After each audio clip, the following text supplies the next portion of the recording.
kur VAR-i anulon golin pasi hunda e lojtarit ishte në pozitë jashtë loje.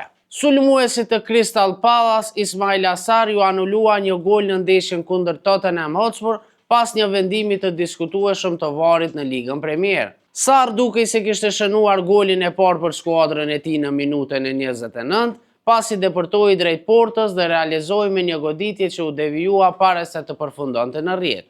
Megjithatë, pas golin ndërhyn zyrtarët e VAR-it për të kontrolluar pozicionin e tij në momentin e aksionit. Pas një verifikimi të gjatë me vijat e teknologjisë, u konstatua se hunda dhe një pjesë e fytyrës së Sarr ishin në pozicion jashtë loje gjatë ndërtimit të aksionit. Për këtë arsye, goli u anulua dhe ky vendim shkaktoi pakënaqësi te trajneri Crystal Palace Oliver Glasner. I thash Ismail Assarit, hunda jote është shumë e gjatë, deklaroi trajneri Palace pas ndeshjes. Ky anulim i golit nuk la shumë pasoja pasi shqiponjat reaguan fuqishëm duke fituar në fund me rezultat 3-1 edhe përkundër disavantazhit prej 1-0.